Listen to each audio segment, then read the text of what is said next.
suis heureux, et nous sommes heureux, Faisal et moi, naturellement, qu'il y ait deux candidats, deux binômes qui se présentent devant les entrepreneurs, ce qui va permettre naturellement d'avoir et de permettre un débat contradictoire, mais que j'espère serein. Parce que nous avons besoin de sérénité, nous avons besoin de responsabilité, et nous avons besoin de transmettre l'image de maturité qu'a la CGM aujourd'hui et qu'ont les entreprises et le tissu économique de notre pays aujourd'hui. Il est vrai que pour quelqu'un qui a eu un parcours comme le mien, revenir à l'entreprise et revenir à une organisation patronale ne paraît pas quelque chose de naturel. Quand j'ai terminé mes fonctions politiques et gouvernementales, j'avais pris la décision effectivement de prendre du recul. Et j'ai pris du recul. J'ai pris du recul parce que je pense qu'après 15 années intenses d'engagement au service de mon pays, mon ambition était effectivement de revenir au monde de l'entreprise. Mais prendre une telle décision, dire que, allez, je vais me jeter à l'eau et je vais me présenter à la candidature d'une organisation comme la CGM, il faut une raison, il faut des raisons. Naturellement, il y a des analyses qui se font. Mon analyse a été de dire notre pays a vécu une période intéressante, il a marqué des caps de croissance et notre pays a été capable de les atteindre. Il y a un constat qui a été formellement exprimé par Sa Majesté et que le modèle économique et social de notre pays connaissait des limites et donc il fallait réfléchir à un nouveau modèle économique et social, un nouveau modèle de développement économique et social qui redonne de l'énergie, qui redonne du souffle et qui redonne un cap.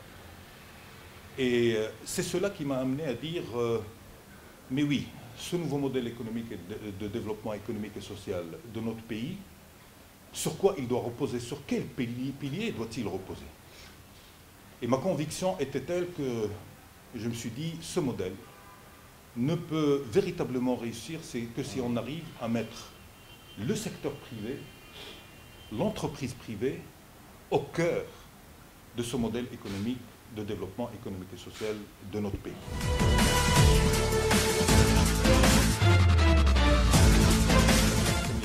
Point que je note avec beaucoup de satisfaction et qui montre une maturité et un intérêt, c'est que ce débat puisse avoir lieu et qu'il soit exprimé.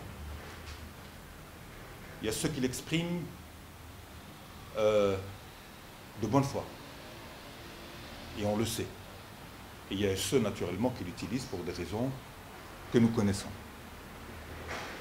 Mais c'est un sujet qui est sur la table et c'est un sujet qu'il faut clarifier. Depuis que j'ai quitté la présidence du parti,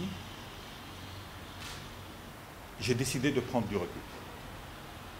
Et c'était un recul effectif. La tradition au sein du RNI était que les anciens présidents soient cooptés et non pas élus. Cooptés au sein des instances du parti. Chose qui a été faite lors du congrès du parti.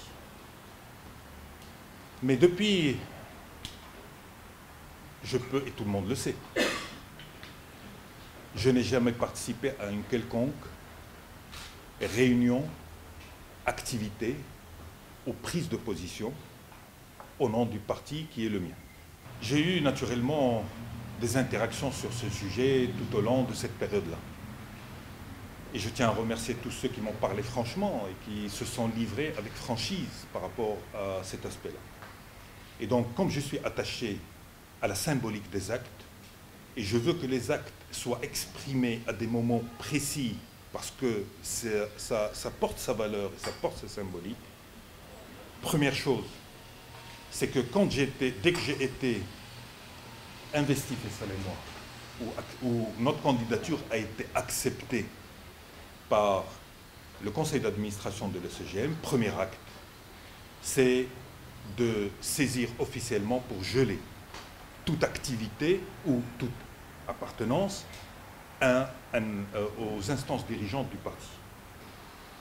Dès que je serai, et je l'espère, investi, Faisal et moi, de la confiance des chefs d'entreprise, je présenterai à ce moment-là, et d'une manière officielle et solennelle, ma démission des organes dirigeants, de tous les organes des dirigeants du parti, de manière à ce que les choses soient définitivement clarifiées.